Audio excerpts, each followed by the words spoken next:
Great. Hi, everyone. Welcome to this is actually going to be our penultimate meetup or second to last Island Ambassadors meetup. As you all know, I'm Stacy. I am the coordinator of the Ambassador Program, and it's great to see you all here. Coming representing different islands and different regions in the world. Welcome, welcome, welcome.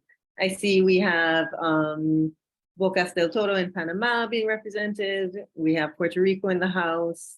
Who else do we have in the house here? I know, Victoria, you can remind me where you're joining from in the chat. I should remember that. The Maldives, I believe. I think we have someone joining from the Maldives. Excellent. And Ronnie, I know you represent Barbados, but you can let us know where you're joining from in the chat. So it's great to have you all here again. So I'm going to queue up my presentation. I really look forward to chatting here because we know we are on the eve of COP27, or climate change conference happening. So that's going to be one of the major topics we're going to cover in this ambassador meetup today, November 3rd. All right, so I'm gonna, let me share my screen first, and then I will queue up the presentation for today. Okay, so there we have share. So you all should soon be able to see my screen. And I'm gonna begin my presentation. Oh, presents actually. Awesome. Okay, so welcome again, everyone, to this or penultimate or November meetup for the year. Or agenda today, or meeting agenda. I'm going to be giving you a little welcome, and which I've already done, I think. I hope I've made you feel welcome, and go through some opening remarks, mainly focusing on COP27. I want to let you all know that there are some definitive requirements for you to become an island ambassador, because we're coming to the end of the program, and for everyone to receive some certificates, I want to let you know what it is you have to do, okay, to get that certification. And then our third topic, this is looking at the challenge that I posted in the Slack channel. I'd also posted the challenge in our WhatsApp group, just saying, what does COP27 mean to me and my community? Okay, and I wanted everyone to answer that, or as many people as possible, to give us some insight into what you think COP27 can mean, and what you think should be achieved, or what's the main focus. And even if you wanted to link COP27 to what happened last year in Glasgow at COP26, it would be great to have as many insights as possible. Then I'll tell you a little bit about the Island Pavilion at COP27, the fact that you as ambassadors have all been auto-registered, which is great. And then there's a promotion guide for supporters. So this is a way for you to let your audience know that you're participating, that you support the Island Pavilion at COP27. And it's some very good content, again, to raise your profile on a digital platform or just online, and then add some legitimacy to whatever cause or issue that you're tackling on your island. So let's move right along to topic number one, a welcome and our opening remarks. I want to let you know that, as I said, we're gearing up for COP27. So ask yourself if you are ready for COP27. I've asked myself that, and the answer is kind of yes and somewhat no. I think I'm excited to see what kind of things are going to be discussed. I'm also very aware of what happened at COP26 and things that I think should have gotten more attention. So those are some things I'm thinking about. And I think it's very important, just like, I do, and I think I reinforced this when I had our presentation to do at the Virtual Island Summit. Have a strategic approach to making the most of the content. So what's happening at COP27? Because it's a lot. It can be a lot. It can be overwhelming. I mean, we all know that there are various conferences or parties. COP27 is particularly the climate change conference. So think about what is it you want to achieve, and what aspects of climate change in terms of this conference is bringing together multiple stakeholders. What do you think should be achieved? And that will help you to guide your focus on what it is you want to zero in on for COP27. So, moving along from that then, so as I said, have a focus. What is it that interests you most? It doesn't have to be something you think should be relevant today. You can focus in on yourself. Once you're an Island Innovation Ambassador, I know that you have an interest in what's happening. I know you have an interest in sustainability. I know you have an interest in how climate change affects islands all over the world. So just tap into your own interests and bring those to the fore, and think of what specific problems are being experienced on your island that would be relevant to COP27. And in some way they are, because so much of what we're experiencing is linked to climate change and linked to what's happening with biodiversity and other things like that, what's happening in the oceans. So what are some of the COP27 themes that resonate with you? Some of those themes include adaptation, mitigation, they include finance, of course, and they also include the idea of collaboration. And that particular theme is one that echoes one of the pillars that island innovation as a community is built on, collaborating and sharing effectively. I also would like to encourage you to explore our island pavilion at COP27. I'm going to ask our tech person or tech lead, Christian. Thank you for all the help you always give during these calls, Christian. Would you please put the link for the island pavilion at COP27 in the chat? I apologize, I don't have that queued up ahead of time. But that link, you of ambassadors, you've already been auto-registered for the island pavilion at COP27.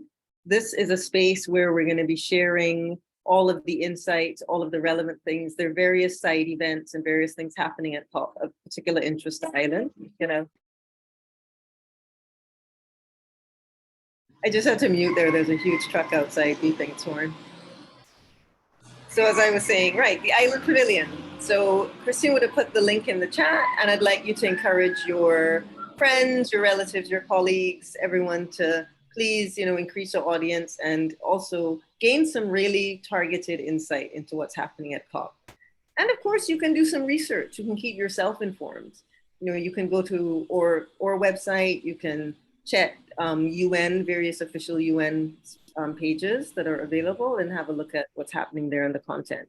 And then please feel free if you have any questions or comments on what you think is particularly of interest. I would really love to hear from you and hear what you have to say about that. Okay. So as I mentioned, the focus of COP27 this year, there's mitigation, there's adaptation, there's looking at finance and looking at collaboration. So we know that mitigation really has to do with how can we lessen the pace at which climate change is happening? How can we seek to, as much as possible, minimize the effects of climate change? So we're looking for the idea of net zero. How do we bring down emissions? And these emissions refer specifically to greenhouse gases. So the whole idea of net zero is to decrease the emissions of greenhouse gases, methane and carbon dioxide. How can we bring those down? Because those are the things that contribute directly to global warming. And global warming is one of the key drivers of climate change.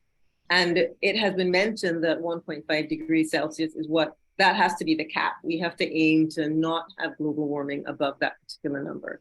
And I remember one of the things about COP26, it was mentioned that 1.5 is barely alive, quote unquote. The idea that that is an aim, we really have to make sure that we strive to exceed and to keep alive. So the idea of adaptation, so we have to look to adapt to protect communities. And adaptation is one of the things that does tend to require the most amount of financing. So it can be linked very much to financing. Okay, so adaptation, how can we adapt our buildings? How can we adapt our lifestyles? How can we adapt our infrastructures to protect communities? And how can we adapt to protect the natural habitats and protect the biodiversity that's being affected by climate change? And finance, it's always a key aspect of really putting lots of policies into place effectively. We have to look at a green transformation of financial systems. And what does that actually mean? Let's have our financial systems always seek to contribute in some way to conservation efforts or be directly linked to conservation efforts. And collaboration, we all know what that's about. The fact that you're here shows you're interested in collaboration. How can we work together to deliver all of these things? And again, not just for ourselves, but for future generations. That's extremely important, the idea of collaboration. Okay, so that being said, I want to move on to our second topic, and these are some of the requirements I want to let you know that are relevant, that you need to fulfill to get your island ambassador certification at the end of the program, because the program is coming to an end by next month, going into Christmas. That'll be the end of this program. We encourage you to join the wait list. Very soon, the 2023 application form will be up on our website, and I'll be sharing that with you. But you can indicate your interest in becoming an Island Innovation Ambassador for next year already on our website. So here are some of the requirements. You can think back and see, have you managed to fulfill at least 2 of these? It's got to be at least 2, because these are the minimum requirements for ambassador certification. So I want you to complete at least 2 of the items. So we have the first one. If you organize the local event in conjunction with the Virtual Island Summit, I know that some of you did that. That's fantastic. I'm in the process of putting together a report and case studies for those events. That was fantastic if you did that. And you'll be seeing more about those local events and all of the information you shared about those. If you attend one of the designated ambassador office hours, now I usually have office hours at this time, but we're having the meetup instead of the office hours. And I also have another set of office hours that's geared towards the Pacific region at 8 o'clock in the evening, my time. So please, if you haven't already, please attend at least one of those hours. That's an easy way for you to fulfill a requirement. Just, meet with me, have a chat. You obviously don't have to stay for the entire hour. You can let me know what you're doing on your island, what particular events you want, some focus on, or what issues you're facing. And, please, I encourage you to join one of the office hours and attend at least 2 of the meetups or training sessions. So this is our penultimate meeting. We will have one final meeting or training session before the end of the year. So the fact that, those of you who are here, you've already fulfilled one requirement. So that's fantastic. Another easy way to gain your ambassador certification is to participate in at least one of the challenges that I've posted on Slack and WhatsApp.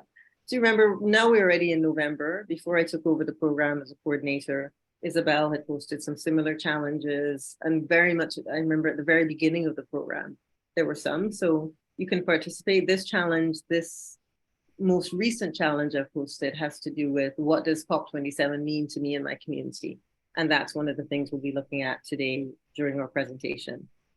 Another way that you can certify to gain your ambassador qualification, as it were, you can submit and we will publish a guest blog. So if you have any thoughts or any ideas, I believe there's a link on the website that you can submit a guest article, or you can submit it to me and I will put it through the correct channels. But that's a way, again, that you can talk about one of the sustainable development goals that's affecting your region. You can talk about what you gained out of, for example, the Virtual Island Summit, how you think you can benefit from the ambassador program. There are lots of different topics that you can cover.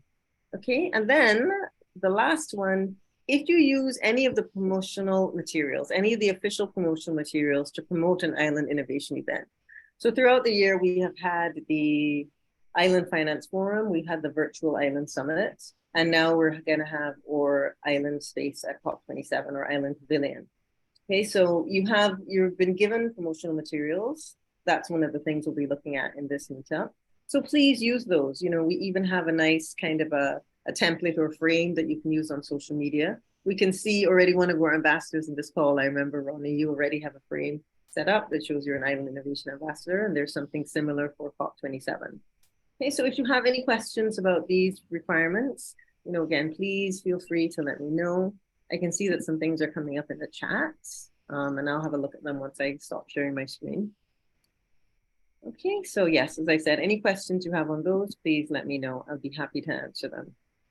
All right, so moving on to our challenge. What does COP27 mean to me and my community? So those of you who are here, you may not have seen the challenge in the Slack channel or on WhatsApp, but I would love to give you a chance to talk now, because I've been talking for a while.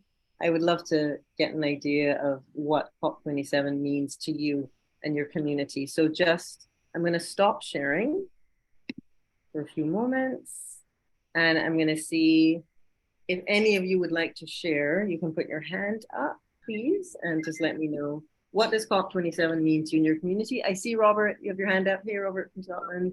How are you doing? I'm doing great. Good to see you. I just want to put the cat among the, I want to put the cat among the pigeons, because I want to know if anybody can assess COP27 in fewer words than I'm going to use. And this is it: failure. COP27 is a failure, or COP26? COP27. No, COP27. The rest of them have been failures also. Okay. So do you want to expand a little bit on that, Robert, and then we can have a discussion and we can hear what other people have to say? Oh, that's terrible. I've tried to get this down to one word. To one word? Okay, well, why don't I give you approximately 60 seconds and I can start a timer as if you're in a debate or in Parliament. Well then, self-evidently, if we had been having any successes whatsoever, we would be watching CO2 levels dropping. That is not the case. We had a small leveling off through COVID-19, but the world is back on track for 2.7 degrees, I think, at the last count. So that's failure in my book. Okay, well, I really appreciate those insights, Robert, because you've shown us the importance of kind of being aware of what's happening from a scientific point of view, and having that insight from a scientific point of view and keeping note of what's happening in the scientific community does help us better gauge the words or the promises or the policies or the sound bites that are coming through on media and across various platforms. So I really do appreciate that particular insight, Robert. Thank you for that. I hate to be so negative, actually, but I follow this like 24/7, and I have really been doing it for at least 20 years.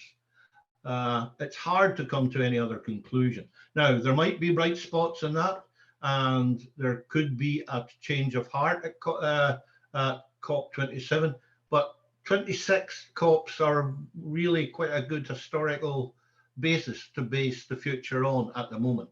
I could be wrong. I hope I am wrong, but I am not filled with confidence. Okay, thank you for that again. And for those ambassadors who just joined us, just want to let you know, we were talking about what does COP27 mean to me and my community. That's a challenge that's been put in the Slack channel as well as on WhatsApp, but I just wanted to hear if anyone else had anything to say. Robert shared his views and said, quote unquote, he hates to be so negative. So I wanted to hear if anyone else has any views. It would be great to hear from any of our very, very enthusiastic ambassadors. Please, you can unmute yourself and see, just some feedback on what's been presented by Robert as well. Hi, Adriana. Adriana, I see you have your hand up. You can go ahead. Great to see you. Hi. Yeah, hi. Hello, everyone. I just think that there is much more conscience about climate change now and the crisis we have created ourselves. And every new COP brings new opportunities for people to learn more, engage, and not only individual people, but the governments that have been behind in making important decisions. So I'm looking forward to the new commitments on mitigation and adaptation from new countries. And in my particular case, since I work in biodiversity conservation, I'm looking forward to learn what are the measures that will be proposed in this area.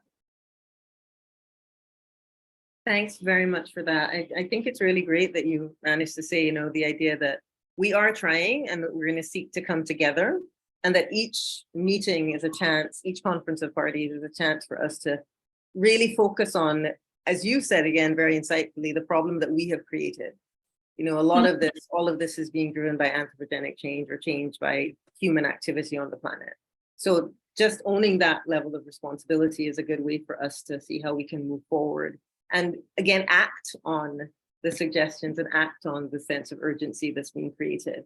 I also appreciate you mentioned biodiversity loss and conservation, because that, as a consequence of climate change, is something we should really sit up and take notice of.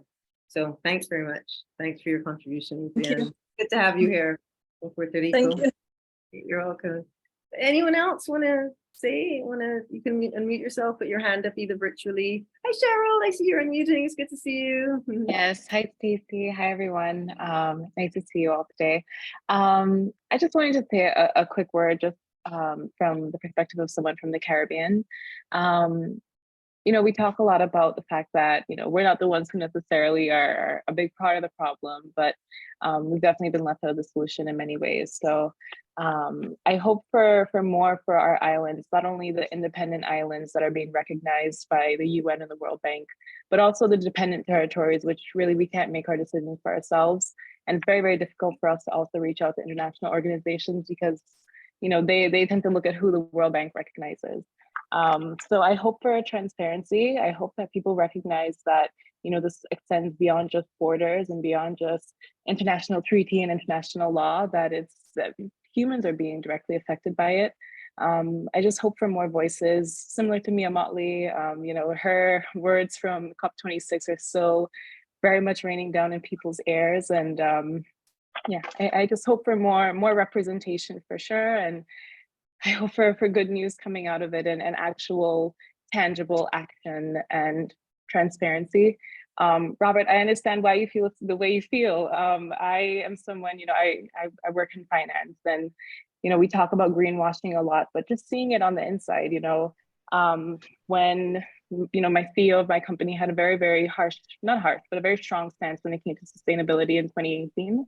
And when we met with, I guess, clapback and reactions from other organizations, we, instead of doubling down on our position, we thought of profit first, and ended up scaling back and kind of going back on our own promises. So I really hope for better, and I hope that people actually put people before profit now, and not profit before people. So that's my 2 cents.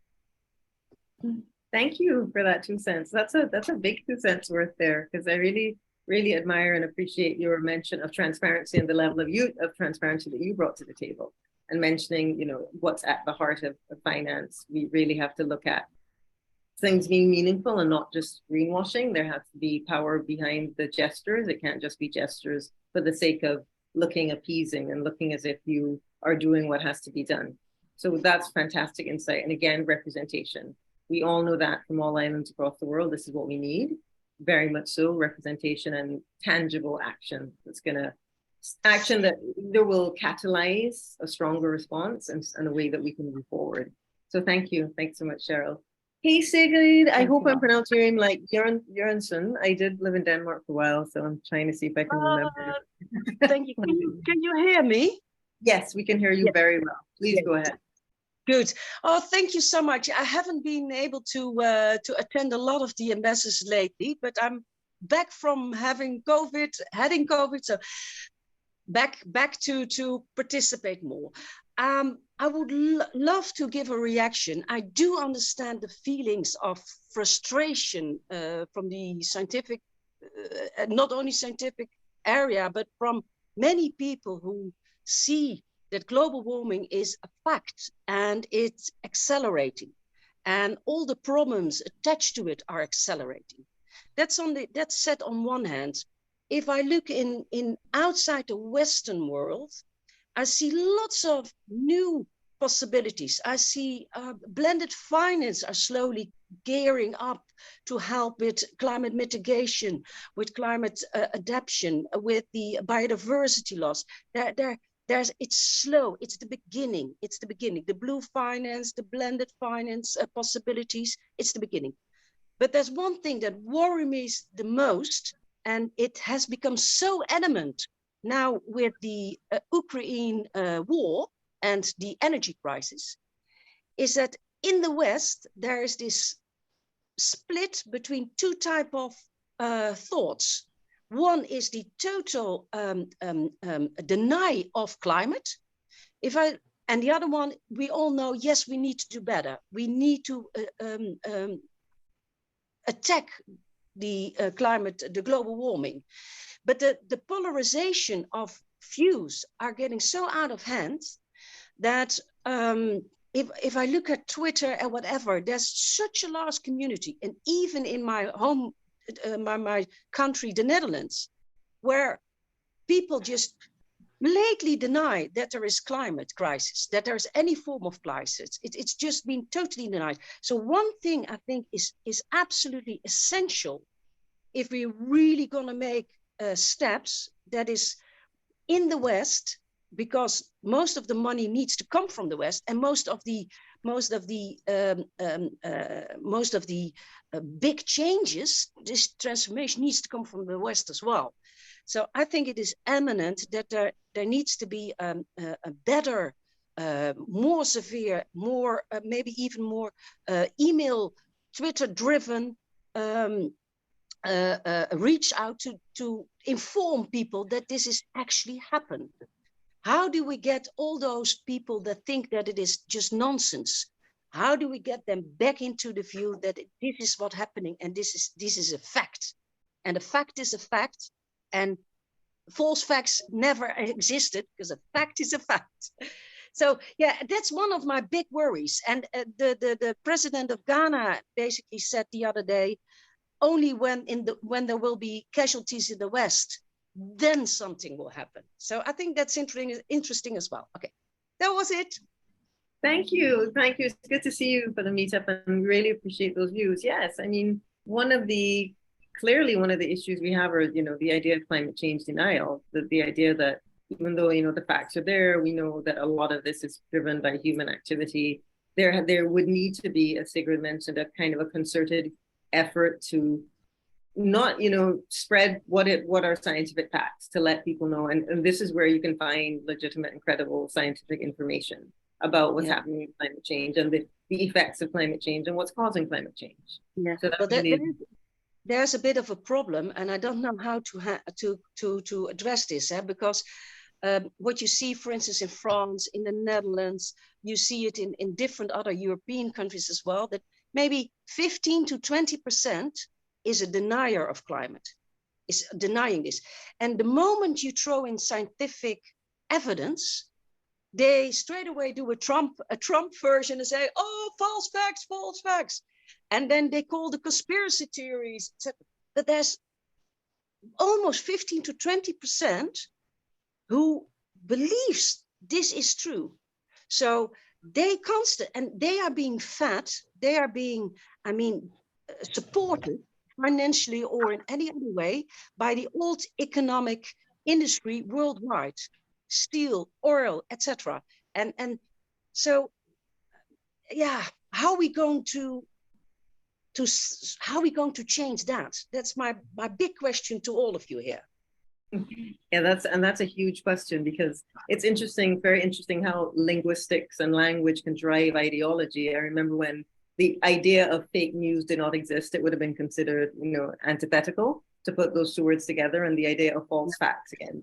It's a use of language that's coined a concept and a way of thinking that's kind of taken root. So that's an essential question. That would be an interesting topic for a blog post, I think. Sigrid, we can chat about that. But we can consider that. Any thoughts about that? Please feel free to use the chat function some more so we can share our thoughts. I'd like to thank you for your input, Sigrid, and please do keep in touch about that. Ronnie, I see you have your hand up as well, because I want to give as many people as I can a chance to speak. I know you're joining us from Anguilla. Ronnie, good to see you. To have you here. I am in Anguilla. Hello, everybody. Unfortunately, I have to agree with Robert, and unfortunately, Sigrid is 100% correct. My comment in the whole matter is this. Over the years, we have been trying to sensitize individuals, one entity at a time, recognizing that as we're discussing here, the scientific information isn't always accepted. And like you just said, Stacey, there was a time when we wouldn't believe that they would be able to say fake news and have it as a realistic term, right? So what we have been trying to do is sensitize one entity at a time. And where we find, for instance, take places where we would function, like, for example, Bamako, Mali, Cartagena, Colombia, even here in the Caribbean, we would try to get the private sector as much as we possibly can to become more aware of what they can do within their own confines, within their own group of employees or within their own private network, what they can do to have a more sustainable lifestyle. We not just for the business, but then that trickles down for each individual in that business now wants that sustainable lifestyle in their residence or at their residence. And we have found that we get better success doing it that way than, I hate to say, waiting on the powers that be to make anything substantive happen. So that's my contribution to the whole issue. Thanks. Yeah. Again, as you say, how can we empower ourselves as much as possible through various sectors and different stakeholders other than, as Ronnie says, the powers that be. And that's where I think collaboration really comes into play. Rather than seeking to look to any one set of stakeholders, there has to be effective collaboration between all of the stakeholders, or as many stakeholders as possible, for any of the goals of any of the COPs, whether it be 26 or 27 coming up now, to really kind of make any sense or see fruition in some shape or form. So I really appreciate everyone's contributions. You'll have a chance to contribute more, obviously. I'm just going to continue with the presentation, and then I'll be getting some insights from you again. So just continuing with the presentation, I wanted to let you all know that some ambassadors have already kind of answered the challenge in our Slack channel about what does COP27 mean to me. So I'm going to just continue to share my screen. Let's try to do that quickly, and we can move on to our next slides. Okay, so here I'm sharing the screen here. Okay, so you all should be able to see. I will present again from this slide. Let me make it full screen. There we go. Okay, so right. So what does COP27 mean to me and my community? That's what we were just discussing. I want to share with you what some of our ambassadors has posted in our channel. So we had one of our ambassadors, Grace from Kenya. She's actually going to be attending COP27. And she says that for her and her community, one of the most important things, COP27 is a chance to be heard and to be given a platform and have demands taken with a lot of seriousness. I think that when you have enough voices, there's a lot more resonance, and voices of those who are at the front line of the climate crises do need to be heard. And that is, again, that links to what Cheryl was saying. Cheryl, I know, is joining from the Caribbean, Ronnie as well, joining from the Caribbean, that we're at the front lines of all this. So it's affecting us the most, yet we're not as responsible as the larger, more industrialized countries for a lot of the climate change happening. So the fact that we are being affected, but it's a global crisis as well. You know, now everyone is being affected by climate change in a way that's really serious.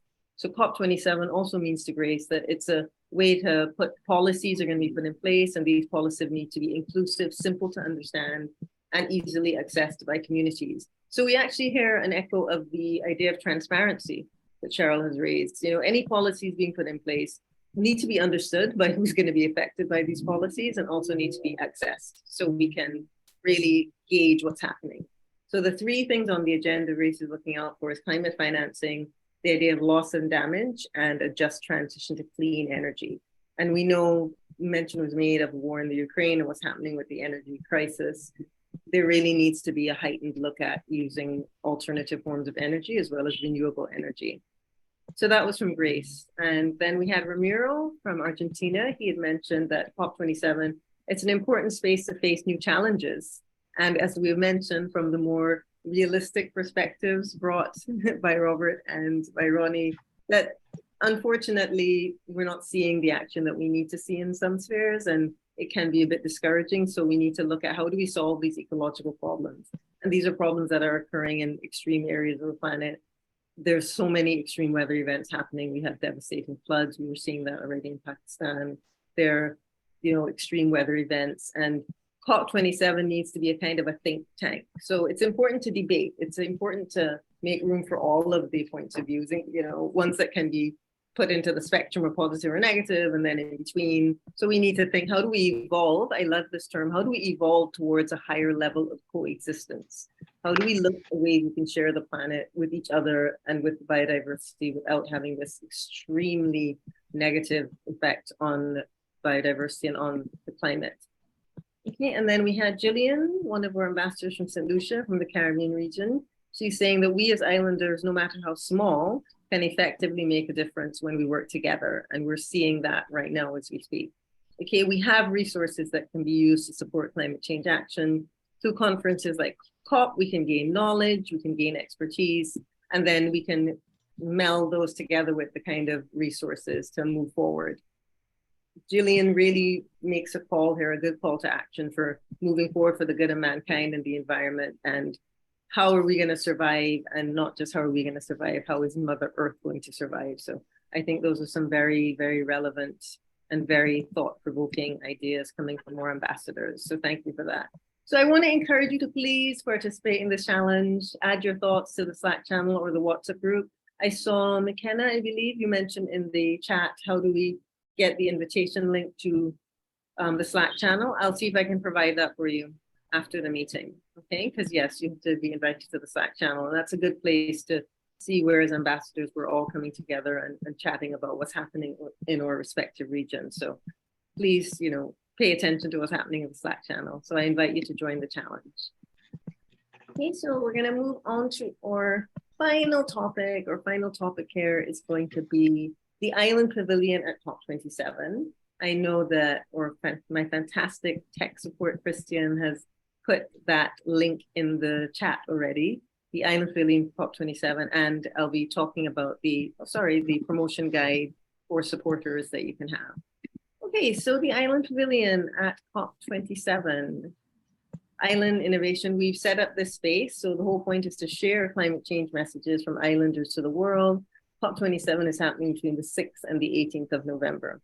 So this is what the link looked like. This is what the aesthetic of the website looks like. So we really encourage you to share this link with friends and family. You've all been registered. I really look forward to seeing you all there. You can have a look actually at what's going to be happening. I'm actually going to share my screen again. So let me stop sharing for a minute. And I'm actually going to, let me go on to show you all what that island space at COP27 actually looks like, and some of the items on the agenda that are already up there, already up and running. So let me see here. Okay, so I'm just gonna get that up and then share the screen. Okay, so we already have a bit of a side event agenda happening. So I'm gonna show that to you just so you can get an idea of what you can expect there. Okay, so you should be able to see my screen, and you can see here we have already, this is what the website looks like. This is the graphic here that I would have showed you. Here we have the Island Pavilion. There's the link where you can register. You've all been registered, but again, please, I encourage you to share this link. So this is what we plan to do during COP27. We're going to be creating this island space. We want to ensure that your communities are heard and your voice are heard. And this is just kind of an overview of what COP27 is all about. So we know that COP stands for Conference of the Parties. This is happening in Egypt. And it's a United Nations Climate Change Conference. So that's what the focus is. And we have specific goals and visions. As I mentioned at the beginning of our presentation, the goals for this particular COP, we're looking at mitigation, adaptation, finance, and collaboration. So you'll see some information about that. We also have some quotes from the COP27 president, sponsorship options. If you want to find out about sponsoring one of our networking and webinar sessions, that's some of the services we offer. That's the link to register. And then here are some of the side events that we have happening and the highlighted events. So we have a recommended session is the transition model for the decarbonization of the maritime sector. That's one of the themes on one of the days of COP, has to do with decarbonization. When you look at our website as well, you're going to see that there's some specific themes. For example, there is also adaptation in agriculture is happening on one particular day. Another theme on one of the official themes of the conference is going to be youth, the role of youth in tackling climate change. And we also have specific conference happenings dedicated to climate finance. We know that's a major one, as well as transport. We also have a climate summit happening. Okay, we have GLISPA Bright Spots. This is one of the organizations that focus on islands, and we have an event series fostering island-led local action into global coalitions. Again, more ideas of decarbonization of the maritime sector. And then we have something, the Pacific Islands Development Forum is also having an event. So the nice thing about the Island Innovation Island Pavilion for COP27, and this is something I think that it kind of makes us stand out in a way. We're kind of bringing together different platforms or different organizations together on one platform. So this is a good way for you to see a range of events and a range of relevant happenings that are taking place. Okay, so on that note, I'm going to go ahead now. I'm going to continue looking at our presentation. and just to chat with you a little bit about, or just come out of the shared screen for a second. All right, I'm going to chat with you a little bit about our promotion guide. Okay, so that's our last topic. So here, okay, so I'm going to have the promotion guide up on the screen now, and I'm going to share what it looks like. So this link, I'll share the screen now. The link to your promotion guide has already been posted in the Slack and the WhatsApp group. Okay, so this is a specific set of promotional materials. There's a social media toolkit, which should be music to your ears, because this means that you do not have to really think about what you really want to post. You can look at some of the ways, these are some messages that you can tweak. They're from very inspirational quotes, but they also give, you know, realistic insights into what's actually happening on the ground. So we've created a social media toolkit for you to use. So you are going to receive daily bulletins. You know, everyone who registers is going to receive daily bulletins from COP. They're usually there's going to be some information given on the theme of that particular day, but also what all of the planned events that are officially happening at the conference. Okay, so this particular toolkit, this contains logos of the official island pavilion. I know that one of our ambassadors who's on the call already, Ronnie, thank you for that, setting that example. I know that you've already used one of the templates on social media to kind of herald and indicate your support for the island pavilion. So thanks very much for that. So you're going to see some logos, you're going to see infographics, etc.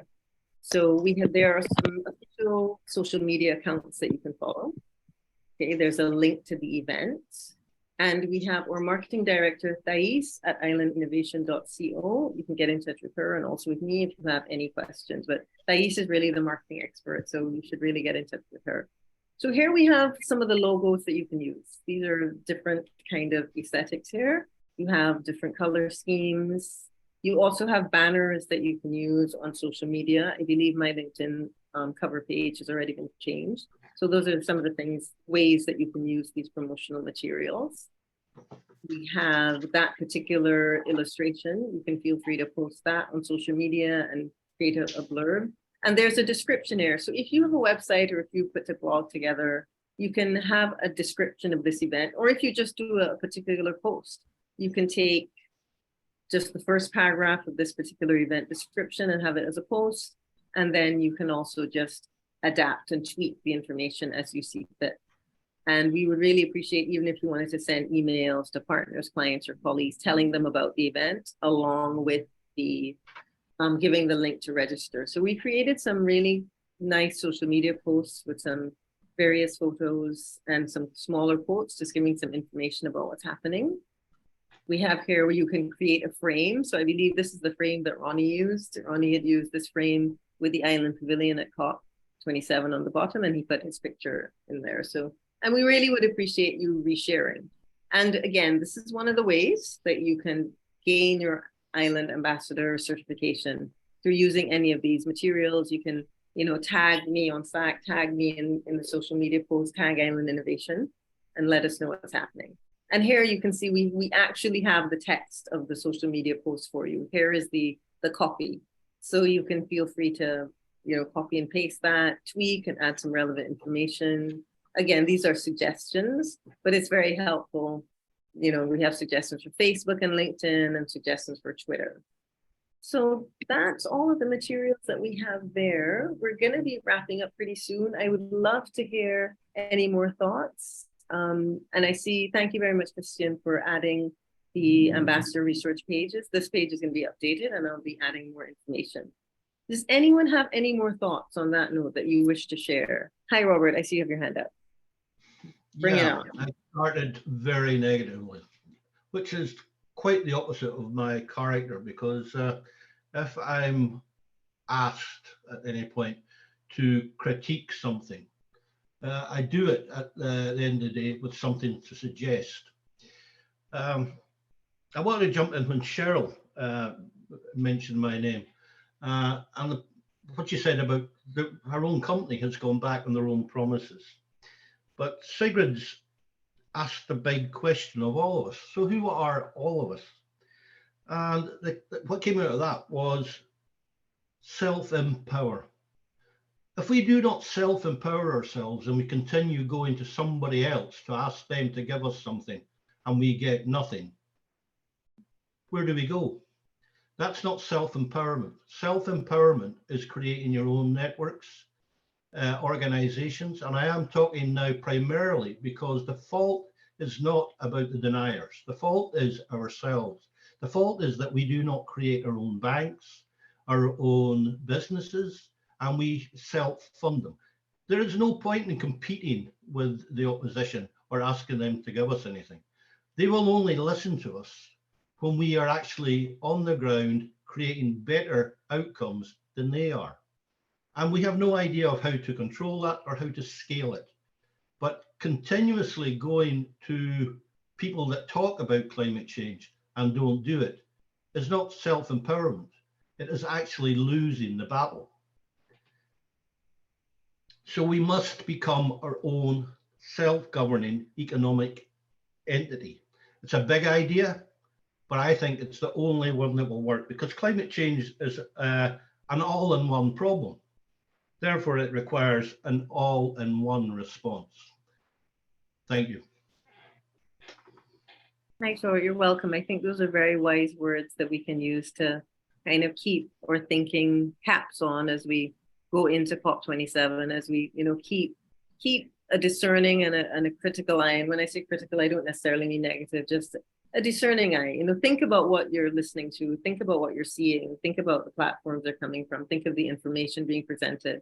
And as Robert is saying, one of the key aspects of self-empowerment is precisely that, creating the networks, creating the ways that we ourselves can share and empower each other. And that's one of the major pushes, one of the reasons that the Island Ambassador Program was implemented. So we as island, those who live in islands, we can look to how are we tackling our solutions? How are we tackling our own particular innovative solutions and things that will have resonance for other people? And how are we honing into things that we have in common, no matter how far away in the world we are from each other?